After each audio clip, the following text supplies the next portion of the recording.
That was the moment Tegan Farrow understood something that no one had ever told her outright, but that every room she'd ever walked into had been saying for years.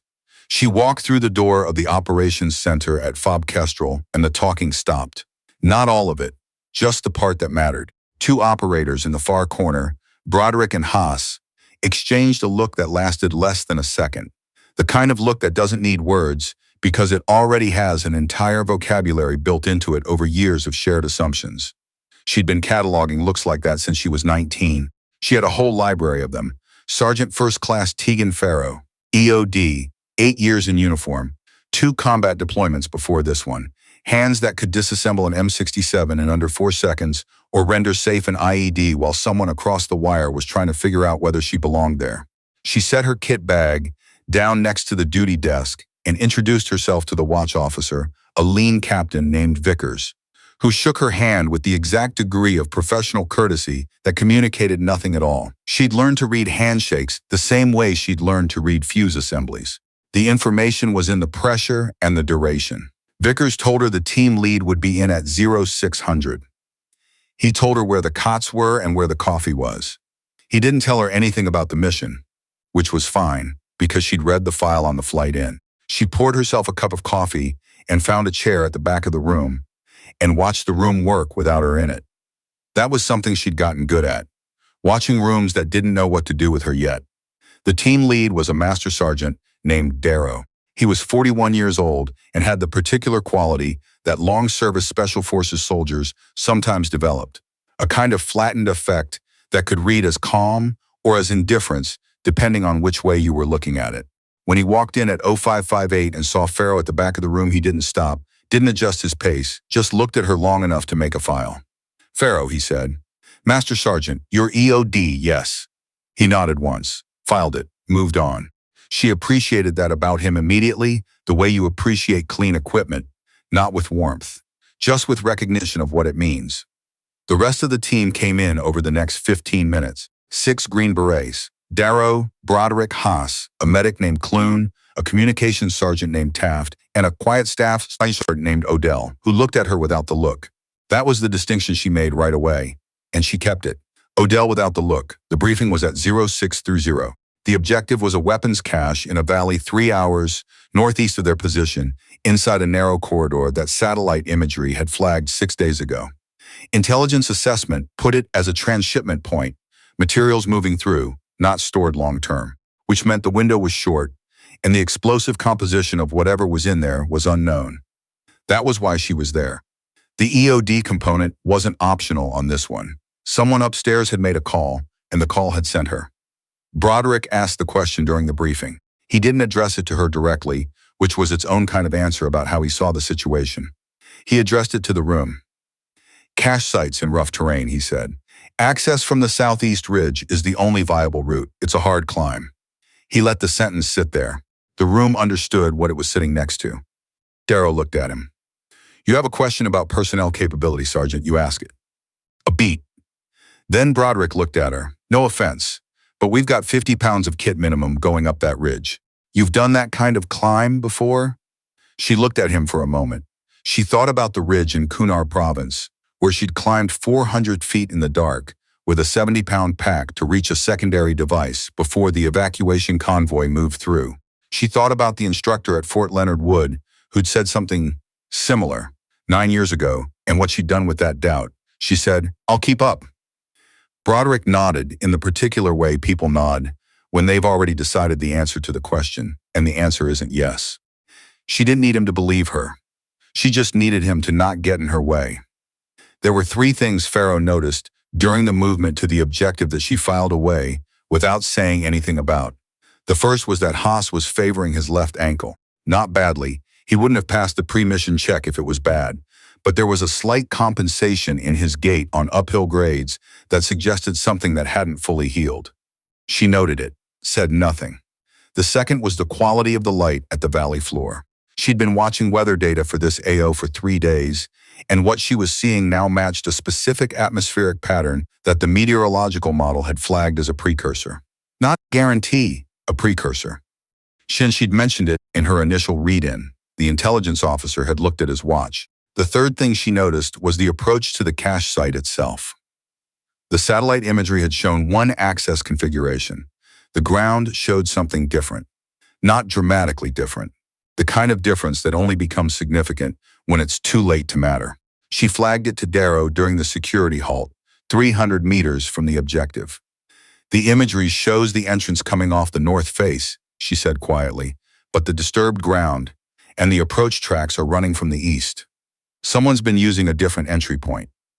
Darrow looked at her. She couldn't read him well enough yet to know what the look meant. So the cache layout may be different from what we're expecting, he said. Possibly. Or there's a secondary configuration we don't have on the imagery. Or both, she said. He was quiet for a moment. Then he adjusted the patrol route without explaining why. Just issued the modification and moved. She didn't need the explanation. The adjustment told her what she needed to know about how he processed information. The cache site was in a natural depression behind a false wall of loose stone that someone had arranged with more care than it looked like at first pass. Broderick found the entrance. He stepped back and let her come forward, not with deference. She understood that, but because at this point she was the tool the mission required and he was professional enough to use it, she went to work. The first device was relatively simple. A command wire IED set as a booby trap on the main cache access, rigged to the first container. Designed to take out whoever opened it without caution. She'd seen the configuration before. She rendered it safe in 11 minutes. The second one she hadn't expected. It was in the back wall of the depression, partially obscured behind the cache containers themselves, which meant it was a secondary trap designed for exactly this scenario. For after you'd found and dealt with the first one and let your guard down by a fraction. The charge was larger. The trigger was a passive infrared sensor, not a command wire. If she'd moved the containers to get a better look at the first device from a different angle, she would have triggered it without knowing it was there. She found it because of the approach angle she'd taken specifically to avoid the PR cone that the secondary device would logically cover, given the entry configuration. She'd worked out the geometry in the first 90 seconds before she touched anything. She told Darrow about it while she was still working. Secondary device, she said. Calm. The same tone she used for everything. Passive infrared trigger. Back wall. I need 3 minutes. She heard him relay the information to the team without inflection. She heard them redistribute. She didn't look up. The 3 minutes passed. Clear, she said. They were on the exfil route when the valley weather changed. Not dramatically at first. The light shifted. The wind direction altered by about 40 degrees in less than 2 minutes. Farrow looked at the sky and felt the particular pressure change she'd been tracking since the morning. Darrow. She kept her voice level. We need to accelerate. How long? He said. He'd already felt it. That was something she registered. He didn't ask her what she was talking about. 15 minutes before this gets serious, maybe less. He didn't ask for a second opinion. He called the pace change. It hit them 8 minutes later. The visibility went from 300 meters to 30 in under 2 minutes. Not rain, dry. A wall of particulate matter moving through the valley at a rate that made the technical term seem insufficient. The world reduced itself to the few feet immediately around them. Sound changed character. The radio became unreliable. Haas, whose ankle had been compensating for 3 hours, went down on the rocky slope, trying to match a pace that the terrain and the weather and his not quite healed body couldn't sustain together. He went down hard. The kind of down that doesn't involve catching yourself. Clune got to him in seconds. Farrow was a step behind.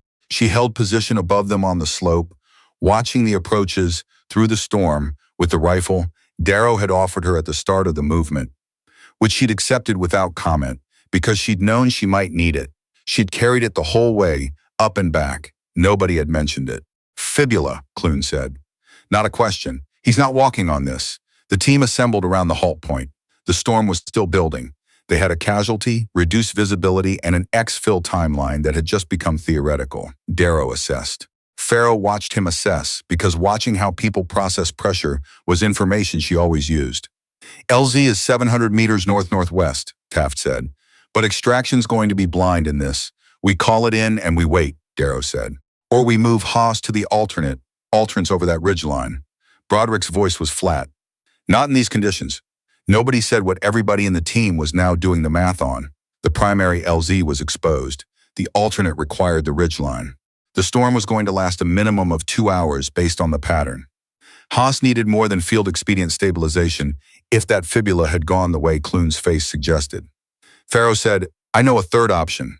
She said it quietly, the way she said everything. The team looked at her. Broderick was something that had shifted slightly from what it was at the start of the day. Darrow with that same flat attention she still hadn't fully mapped. Odell, who'd been watching her since the moment she'd flagged the cache entry point, with something that was starting to look like trust. She'd been tracking the terrain features during the entire movement, habit from EOD work. You always know the ground under your feet and the ground you haven't covered yet, because the difference between them is sometimes the difference between everything. There was a natural channel in the terrain, a dry creek bed running northwest, that the satellite imagery hadn't surfaced because it was below the gradient threshold they'd used for the route planning. But she'd seen it during the climb, noted the drainage pattern, worked out where it led. It led to a sheltered depression behind the northeast ridge, wide enough for a helicopter, protected from the predominant wind direction by the ridgeline itself. She showed Darrow on the map. His finger traced the route. He looked up at her. "You saw this on the movement in?" "Yes. Why didn't you flag it then?" She thought about the honest answer, which was, because I was still establishing what kind of team this was, and whether this was the kind of team that would listen.